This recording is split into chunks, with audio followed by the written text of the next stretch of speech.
Hello students, welcome you all to today's class. आज हम chapter 11 करेंगे क्लास 12th का, which is dual nature of matter and radiation. तो इस chapter को we try to finish within 2-3 classes. हम 2-3 classes में ही finish करने की कोशिश करेंगे, बिकॉज आप लोगों को पता है your board exam are near and we have to do a quick revision of class 12th syllabus, so we will try to finish it within 2-3 classes, right?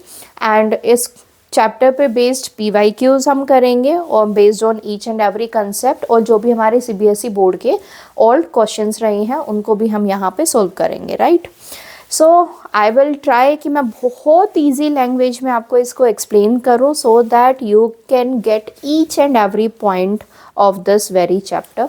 अच्छा, ये जो चैप्टर रहेगा बच्चों, इसमें मोस्टली जो आपके क्वेश्चंस रहेंगे वो आएंगे ग्राफ से, ठीक है? क्योंकि मोस्टली जो इसमें क्वेश्चंस बनेंगे, जो CBSE बोर्ड पिछले कई सालों से क्वेश्चन फ्रेम करता आया है, that are based on graph only, ठीक है? ग्राफ पे ही मोस्टली आपके क्वेश्चंस पूछे जाते हैं, because the graph are the important concept of this chapter.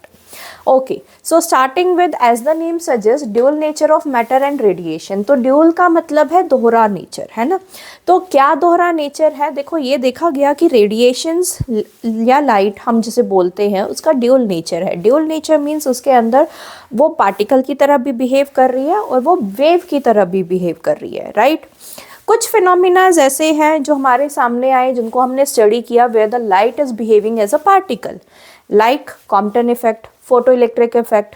कुछ ऐसे फिनोमिनाज हैं जो हमारे सामने आए जहाँ पे light is behaving as a wave, जैसे कि आपके पास डिफ्रैक्शन, इंटरफेरेंस, पोलराइजेशन, राइट? तो ये देखा गया एट लास्ट, जो साइंटिस्ट थे, they reach to that conclusion कि जो लाइट है, जो रेडिएशंस है, उनका ड्यूल नेचर होता है। दे हैव ड्यूल नेचर, वो पार्टिकल की तरह भी बिहेव करती है, and in some of the instances they behave as wave also, right? So सबसे पहले जो हमारे पास यहाँ पे थ्योरी निकल के आती है इस चैप्टर में, वो थ्योरी आती है हमारी प्लैंक्स की, ठीक है? तो सबसे पहले जो थ्योरी है वो दी प्लैंक्स ने। Planck's quantum theory of radiation के नाम से हम इस थ्योरी को जानते हैं। This is known as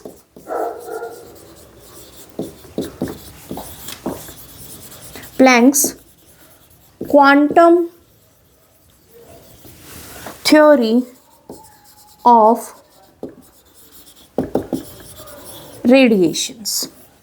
Planck's quantum theory of radiations में कहते हैं कि आपके पास जो लाइट है, जो EM वेव्स है, वो दो तरह का नेचर शो करती है, जैसे कि हमने बात की, that shows particle nature as well as that shows wave nature. फिर उन्होंने बोला कि जो एनर्जी है, राइट, जो वेव की या जो रेडिएशंस की एनर्जी है, दैट इज़ नॉट कॉन्टीन्यूअस, वो कॉन्टीन्यूअस नहीं है, ठीक है? उन्होंने कहा कि जो एनर्जी है इन रेडिएशंस या लाइट की, दैट इज नॉट कॉन्टीन्यूअस, ठीक है? वो कॉन्टीन्यूअस नहीं है। कैसी है फिर energy? That energy is discrete. कैसी एनर्जी है ये? That is discrete. Discrete means कि ये एनर्जी पैकेट्स की फॉर्म में है, ठीक है?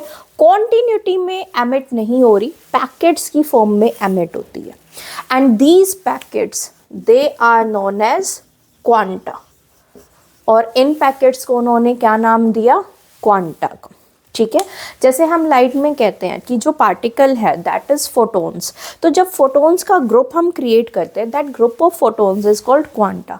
तो प्लैंक्स ने एग्जैक्टली सेम बात बोली कि जो आपकी एनर्जी है वो कॉन्टिन्यूअस नहीं है, वो कॉन्टिन्यूटी में रेडिएट नहीं हो रही, it is radiating in the form of packets, जिनको हम क्या बोलते हैं? क्वांटा बोलते हैं। तो ये था उनका फर्स्ट कंक्लूजन जो उन्होंने यहाँ से दिया। अब देखो, जब उन्होंने फर्स्ट कंक्लूजन यहाँ से दिया, तो फिर उन्होंने इस एनर्जी पे बात की। उन्होंने कहा कि this energy of EM wave और light is directly proportional to the frequency.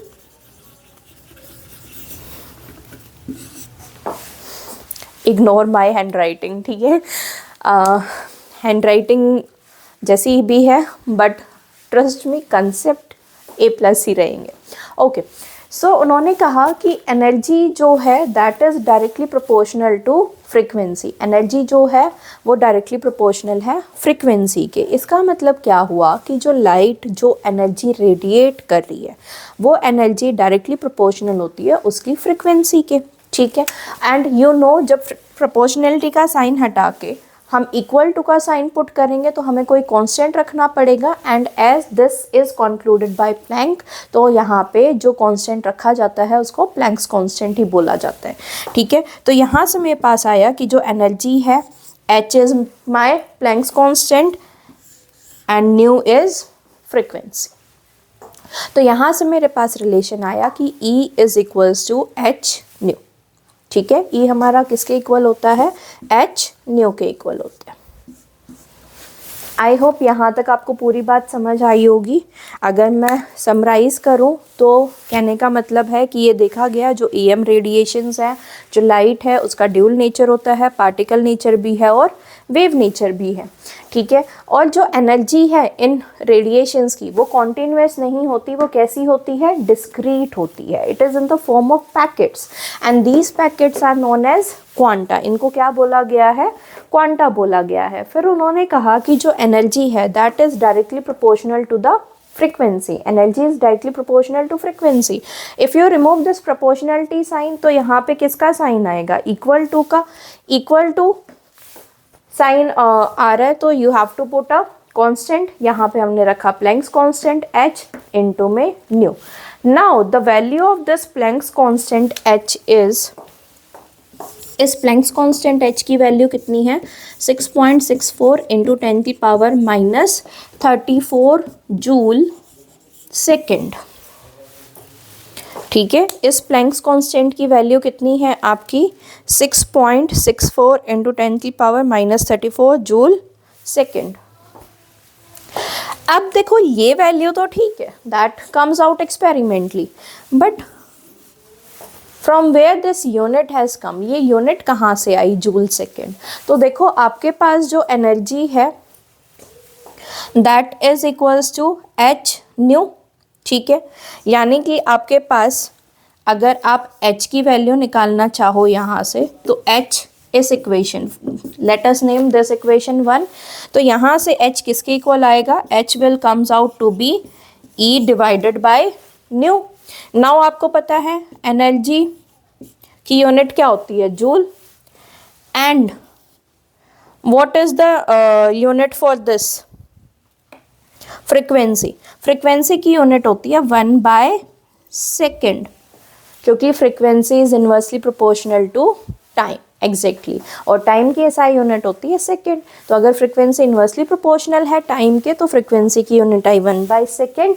अब ये जो सेकेंड है ये ऊपर जाके मल्टीप्लाई हो जाएगा and your unit for Planck's constant will comes out to be joule second, ठीक है। वो आपकी कितनी आ जाएगी, यहाँ से यूनिट आएगी आपकी joule second.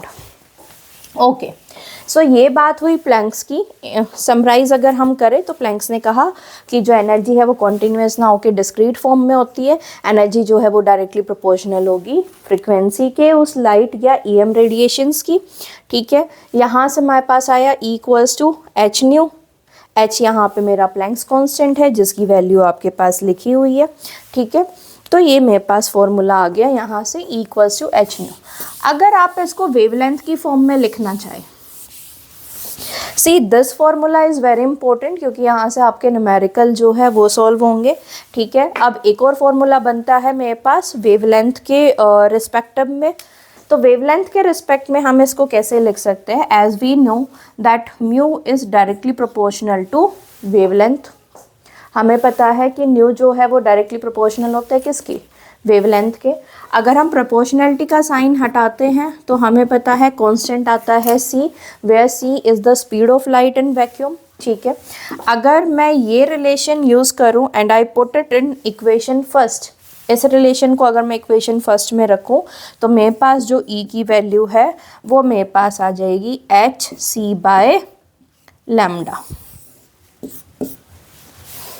So these two are very important you can say equation for solving the numericals of this chapter, ठीक है, E equals to h nu, और अगर न्यू को हम रखें, न्यू हमें पता है that frequency is directly proportional to the wavelength, और प्रोपोर्शनलिटी का साइन अगर हम हटाते हैं, इक्वल टू का साइन आता है, there will be a constant C। यहाँ से न्यू किसके इक्वल आ गया, C बाय लैम्डा के। If you put it in this equation it comes out to be E equals to h C by lambda. ये दोनों इक्वेशंस आपको याद रखनी है क्योंकि ये दोनों इक्वेशंस यूज़ होंगी इस चैप्टर के न्यूमेरिकल सॉल्व करने में। ठीक है, तो यहाँ तक अभी तक सब क्लियर होगा आई होप। ठीक है, ओके, आगे चलते हैं।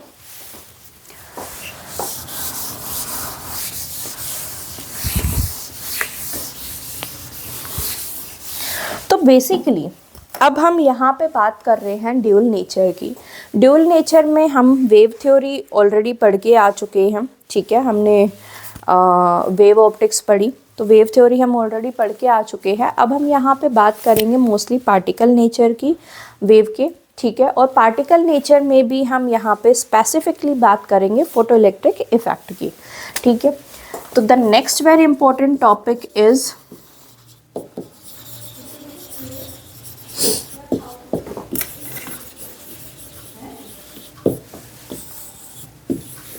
Photo electric effect. लेकिन फोटो इलेक्ट्रिक इफेक्ट पे आने से पहले हम छोटे 2-3 पॉइंट्स और देखेंगे इसके। ठीक है, जिससे हम रिलेट कर पाए, क्योंकि कई बार एमसीक्यू में ये points in the form of MCQ questions आपसे पूछ लिए जाते हैं।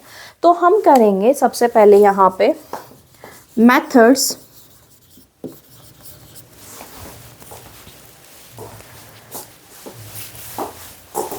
Methods of electron emission.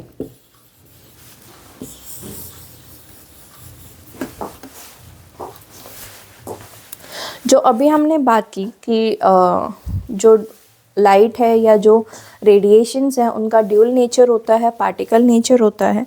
तो हम यहाँ पे बात करेंगे कि कैसे हम किसी भी मेटल सरफेस से इलेक्ट्रॉन्स जो है वो रेडिएट करवा सकते हैं। ठीक है, उसके डिफरेंट मेथड्स की बात करेंगे and then we will move to the photo electric effect, जिससे हमें स्पेसिफिकली ये पता चलता है कि कैसे हम लाइट या रेडिएशंस को पार्टिकल नेचर बोल सकते हैं। ठीक है, okay, so methods of electron emission में सबसे पहले मेरे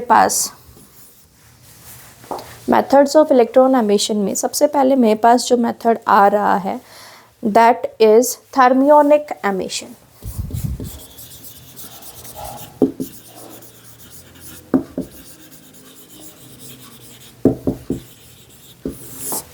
थर्मियोनिक एमिशन, जैसा कि नेम ही सजेस्ट कर रहा है, as the name suggest, thermal means heat.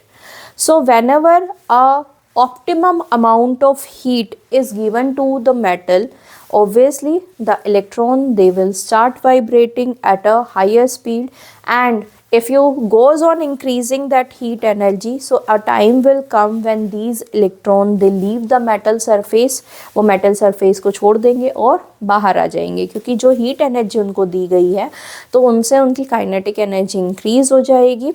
एक पॉइंट ऐसा आएगा जहाँ पे वो ओवरकम करेंगे फोर्सेस ऑफ अट्रैक्शन को and they will leave the metal surface.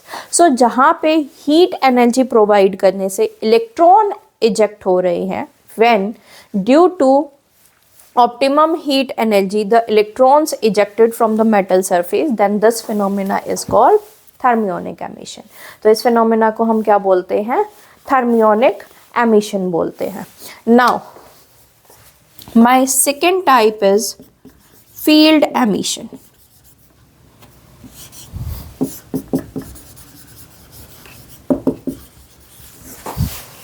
Second type है हमारा फील्ड एमिशन। देखो बेटा, फील्ड एमिशन में क्या होता है कि आप एक बहुत हाई अमाउंट का जो है इलेक्ट्रिक फील्ड अप्लाई कर रहे हो। ठीक है, हाई मैग्नीट्यूड का इलेक्ट्रिक फील्ड अप्लाई कर रहे हो, जिसकी वजह से जो है इलेक्ट्रॉन्स मेटल सरफेस को छोड़ के बाहर आते हैं, then that is called field emission. हम उसको क्या कहेंगे कि फील्ड की वजह से इलेक्ट्रॉन्स का एमिशन हो गया, right. So this phenomena is known as field emission. इसमें आपको कुछ नहीं करना है, you just take a metal surface लेंगे, हम उसको प्लेट्स के बीच में रखेंगे, चार्ज प्लेट्स के बीच में रखेंगे। ठीक है, अब आपको पता है इलेक्ट्रिक फील्ड जब अप्लाई करेंगे वहाँ पे, तो आपके पास उस इलेक्ट्रिक फील्ड की वजह से जो इलेक्ट्रॉन्स हैं वो एमिट होने स्टार्ट हो जाएंगे and this process is called field emission. इस प्रोसेस को हम क्या कहेंगे? फील्ड एमिशन कहेंगे। Now my third type is secondary emission. हमारा तीसरा टाइप होगा इसमें सेकेंडरी एमिशन।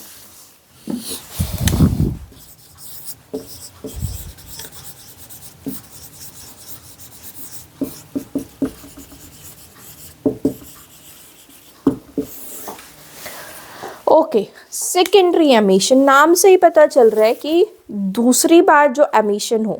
इसका मतलब क्या हुआ कि देखो हम क्या करेंगे, हम यहाँ पे अब आपकी ऑप्टिमम एनर्जी के इलेक्ट्रॉन्स लेंगे, ठीक है।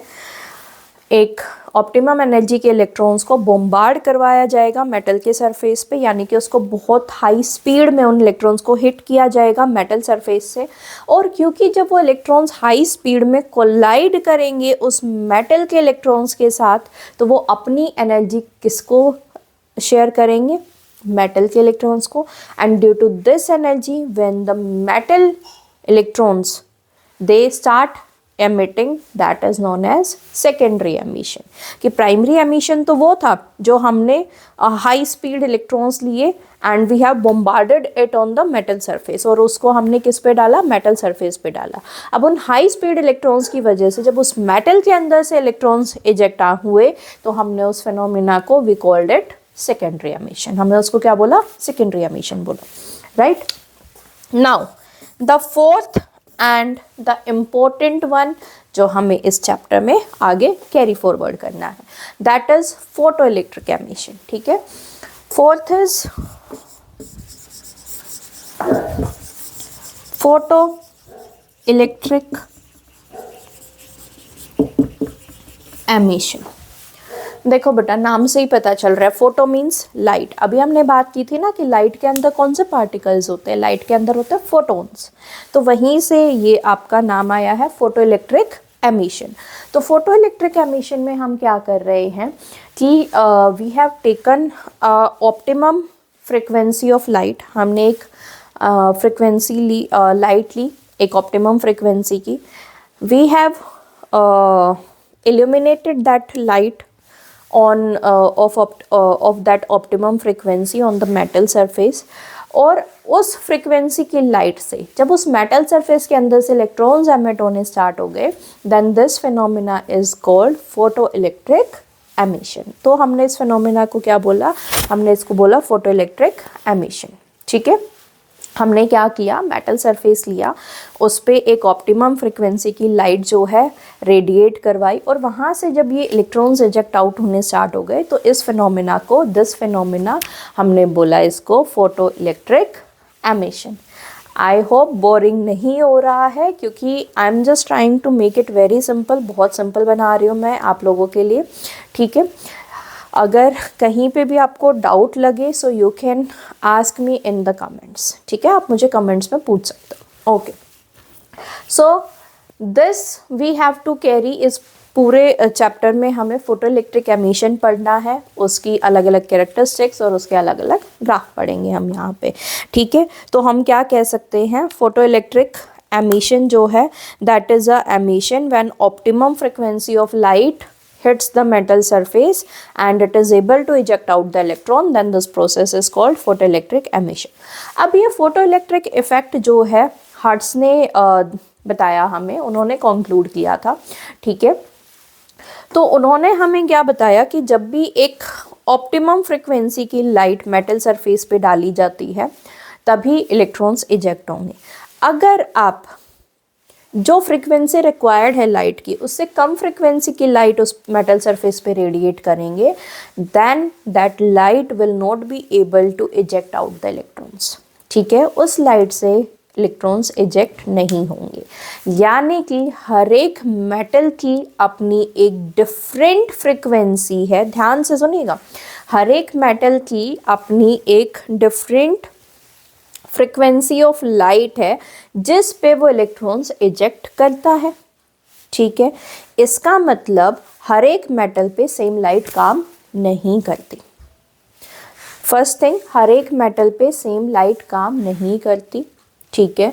आपको जो फ्रीक्वेंसी रिक्वायर्ड है उस मेटल के लिए उसी फ्रीक्वेंसी की लाइट इल्यूमिनेट करनी पड़ेगी, तभी जाके जो है उस मेटल सरफेस से इलेक्ट्रॉन्स इजेक्ट होंगे, अदरवाइज नहीं होंगे।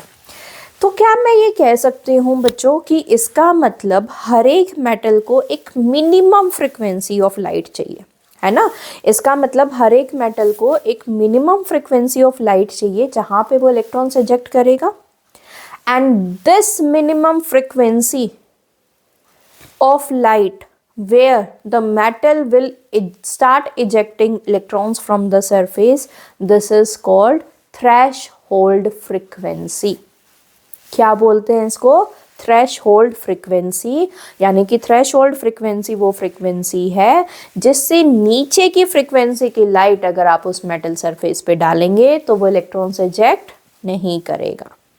अगर आपको उस मेटल सरफेस से इलेक्ट्रॉन्स इजेक्ट करवाने हैं तो या तो आप थ्रेशहोल्ड फ्रीक्वेंसी की लाइट डालो या उससे ऊपर फ्रीक्वेंसी की लाइट उस पर इल्यूमिनेट करवाओ, राइट।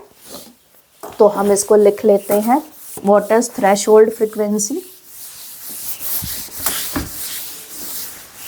तो इसका मतलब बेटा हमारे पास एक ऑप्टिमम फ्रीक्वेंसी की लाइट होनी चाहिए उस स्पेसिफिक मेटल से इलेक्ट्रॉन्स इजेक्ट करवाने के लिए, राइट। तो थ्रेशहोल्ड फ्रीक्वेंसी को हम किससे डिनोट करेंगे? म्यू नॉट से। थ्रेशहोल्ड फ्रीक्वेंसी को हम किससे डिनोट करेंगे? म्यू नॉट से। Mu naught is that minimum frequency of light which is needed, which is illuminated on the metal surface so that it can eject out electrons। ठीक है। अब ये फोटो इलेक्ट्रिक इफेक्ट मोस्टली बेटा metals जैसे कि potassium है, caesium है, rubidium है, इन केसेस में यूज़ होता है। क्यों? क्योंकि इनके अंदर जो इलेक्ट्रॉन्स हैं ना वो बहुत लूजली बाउंड होते हैं, और लूजली बाउंड होते हैं, आप एक फ्रीक्वेंसी की लाइट इस पे एमिट करवाओ तो वो इजीली जो है इलेक्ट्रॉन्स इजेक्ट कर देते हैं। अब सोचो जिस मेटल ने अपने इलेक्ट्रॉन्स बहुत टाइटली पकड़े हुए हैं तो उसके लिए आपको जो लाइट चाहिए वो भी हायर फ्रीक्वेंसी की चाहिए, and sometimes it is not possible to illuminate this much higher frequency of light। तो आपके पास जो मोस्टली मेटल्स जिसमें हम फोटो इलेक्ट्रिक इफेक्ट अप्लाई करते हैं वो होते हैं आपके पास सीजियम, रुबिडियम, पोटेशियम, ऐसे मेटल्स, ठीक है। ओके, तो एक तरह से हम कह सकते हैं क्योंकि इन मेटल्स का आयनाइजेशन एनर्जी कम होता है। अब डर मत जाना कि ये क्या नया नाम ले दिया आयनाइजेशन एनर्जी, कुछ नहीं। आयनाइजेशन एनर्जी जितना आपने समझा उतना ही है। क्या समझा आपने? कि जहाँ पे इन मेटल्स के अंदर इलेक्ट्रॉन्स लूज हैं, उनको बहुत टाइटली नहीं पकड़ा हुआ न्यूक्लियस ने, तो उनको इजीली निकाला जा सकता है। अब ऐसे मेटल्स जहाँ पे न्यूक्लियस ने इलेक्ट्रॉन को टाइटली नहीं पकड़ा हुआ, उनको इजीली निकाला जा सकता है। तो ऐसे मेटल्स की हम कहते हैं आयनाइजेशन एनर्जी कम है, कि थोड़ी सी एनर्जी दो और इलेक्ट्रॉन्स छट से बाहर, राइट। तो बस इतना ही है। ओके, सो हमने बोला कि वो मिनिमम फ्रीक्वेंसी जो रिक्वायर्ड है मेटल सरफेस से इलेक्ट्रॉन्स एमिट करवाने के लिए, that is known as threshold frequency. उसको हम क्या बोलते हैं? थ्रेशहोल्ड फ्रीक्वेंसी बोलते हैं। यानी कि बेटा मतलब बिल्कुल क्लियर है कि अगर आप थ्रेशहोल्ड फ्रीक्वेंसी के नीचे की लाइट अगर आप उस पर इल्यूमिनेट करवाएंगे मेटल सरफेस पे, it will not be able to eject out the electrons. आपको या तो थ्रेशहोल्ड फ्रीक्वेंसी या उससे ऊपर की फ्रीक्वेंसी की लाइट इल्यूमिनेट करवानी पड़ेगी ताकि आप मेटल सरफेस से वो इलेक्ट्रॉन्स निकाल सकें, ठीक है।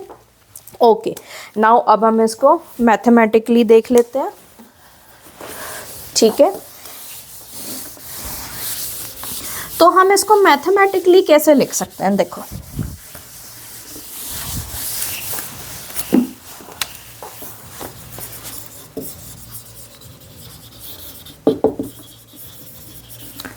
मैथमेटिकली आपके पास आपको दो चीज़ें सबसे पहले पता होनी चाहिए।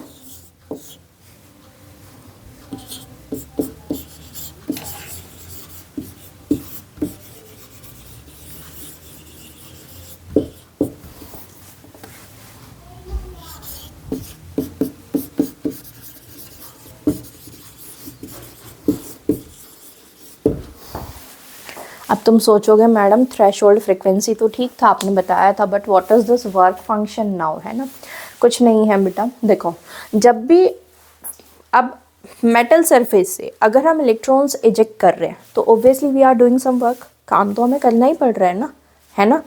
तो वर्क फंक्शन कुछ नहीं है, work function is that minimum work which is needed to eject out that electron. वो काम, वो मिनिमम काम जो हमें करना ही करना पड़ेगा उन इलेक्ट्रॉन्स को मेटल सरफेस से बाहर निकालने के लिए, that is our work function, वो हमारा वर्क फंक्शन है, ठीक है। Mu naught that minimum frequency जो हमें चाहिए उन इलेक्ट्रॉन्स को बाहर निकालने के लिए। अब मैं आप लोगों के लिए ना इन दोनों को रिलेट करती हूँ, देखना कैसे रिलेट होते हैं। आपने 9th क्लास में पढ़ा है बेटा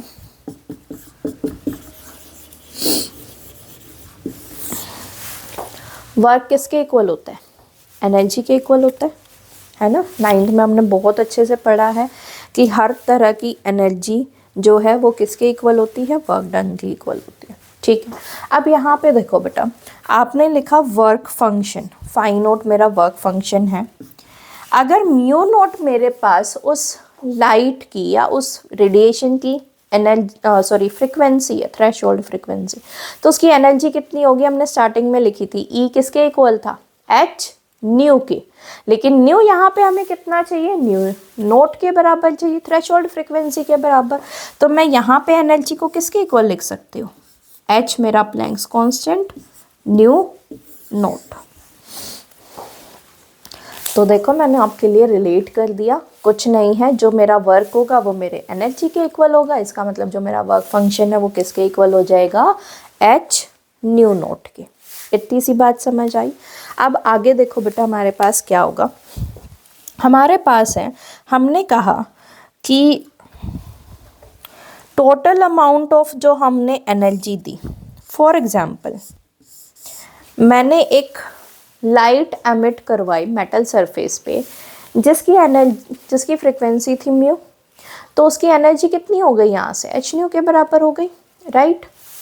अब उस मेटल की थ्रेशोल्ड फ्रिक्वेंसी है न्यू नोट, यानी कि इस एच न्यू में से बेटा एच न्यू नोट जो एनर्जी है वो तो मेरी यूज़ हो गई किस में, इलेक्ट्रॉन्स को बाहर निकालने में मेटल से। बाकी की जो बची हुई एनर्जी है उस एनर्जी ने मेरे इलेक्ट्रॉन्स को क्या प्रोवाइड कर दिया, काइनेटिक एनर्जी। बाकी की बची हुई एनर्जी ने क्या प्रोवाइड कर दिया उन इलेक्ट्रॉन्स को, काइनेटिक एनर्जी। अब मैम ये क्या बोल रहे हो, सिंपल सी बात है। फॉर एग्जांपल अगर मैंने एक लाइट ली जिसकी एनर्जी है 50 यूनिट, ठीक है। अब जो मेरे पास मेटल है उसका वर्क फंक्शन है 30, तो 50 यूनिट में से 30 यूनिट तो किस में यूज़ हो गया, इलेक्ट्रॉन को बाहर निकालने में। वर्क फंक्शन का यही मतलब है ना, जो मिनिमम काम मुझे करना पड़ेगा इलेक्ट्रॉन्स को बाहर निकालने के लिए। तो 50 यूनिट में से 30 यूनिट तो किसके लिए यूज़ हो गया, to emit out the electron. बाकी के जो 20 यूनिट बचे वो क्या करेंगे, वो उन इलेक्ट्रॉन्स को काइनेटिक एनर्जी प्रोवाइड करेंगे so that they can move further. मैंने यही लिखा है। देखो मेरे पास जो लाइट मैंने इल्यूमिनेट करवाई मेटल सरफेस पे उसकी एनर्जी थी एच न्यू, मुझे इलेक्ट्रॉन्स को बाहर निकालने के लिए सिर्फ कितनी चाहिए, एच न्यू नोट। बाकी की जो बची हुई एनर्जी है वो किस में यूज़ हो जाएगी, काइनेटिक एनर्जी में। इतनी बात समझ आई। तो यहाँ से बेटा मेरे पास काइनेटिक एनर्जी किसके इक्वल आ जाएगी, h nu minus h nu naught. और काइनेटिक एनर्जी अगर मैं एच को भी कॉमन निकाल लूँ, nu minus nu naught. All these relations are important for your numerical purpose, ठीक है। तो मेरे पास देखो बहुत सुंदर सा एक रिलेशन आ गया, काइनेटिक एनर्जी किसके इक्वल आ गई, H nu minus nu note के। क्या यहाँ से कुछ कंक्लूड कर सकते हो, can you conclude something from this equation. देखो एच क्या है, इट इज अ कांस्टेंट, इसका मतलब my kinetic energy of the electrons, जो इलेक्ट्रॉन्स बाहर निकले हैं उनकी जो काइनेटिक एनर्जी है वो सिर्फ और सिर्फ डिपेंड कर रही है फ्रीक्वेंसी ऑफ लाइट पे। इसका मतलब बाहर निकलने के बाद उन इलेक्ट्रॉन्स की जो काइनेटिक एनर्जी होगी that will only and only depend on the frequency of light. सिर्फ और सिर्फ फ्रीक्वेंसी पे डिपेंड करेगी, किसी भी और चीज़ पे डिपेंड नहीं करेगी। लिख लो, ठीक है।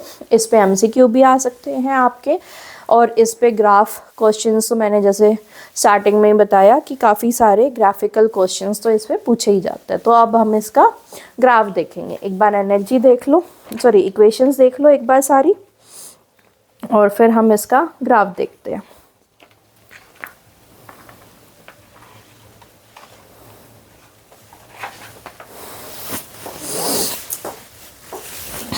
ओके, सो हमारा आज का last topic graph between kinetic energy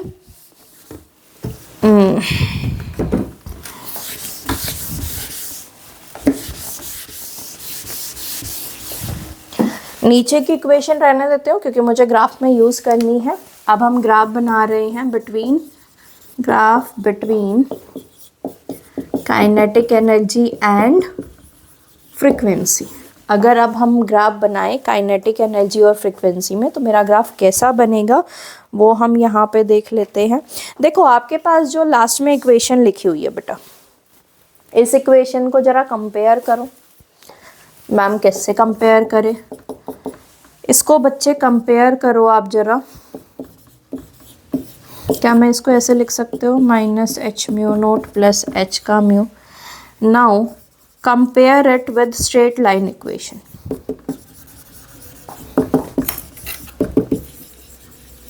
अब हम इसको किससे कंपेयर करेंगे? स्ट्रेट लाइन इक्वेशन से कंपेयर करेंगे। तो अगर आप इसको स्ट्रेट लाइन इक्वेशन से कंपेयर करोगे बेटा, तो स्ट्रेट लाइन की इक्वेशन होती है कोई कांस्टेंट c प्लस में स्लोप m x। यही होता है ना कि y किसके इक्वल होता है? c प्लस एम एक्स के, ठीक है। जहाँ पे c आपका कांस्टेंट है, m यहाँ पे क्या होता है आपका? स्लोप होता है, ठीक है। तो अगर हम इसको ग्राफिकली प्लॉट करें बच्चे, तो फ्रीक्वेंसी आपकी आएगी x एक्सिस पे, यहाँ पे आएगी y एक्सिस पे आपकी काइनेटिक एनर्जी, ठीक है। तो ये कुछ इस तरह का आपको एक स्ट्रेट लाइन देखने को मिलेगी जहाँ पे ये आपकी म्यू नोट है। ये कौन सी फ्रीक्वेंसी है आपकी? म्यू नोट है। ऐसा सा कुछ ग्राफ आपको देखने को मिलेगा।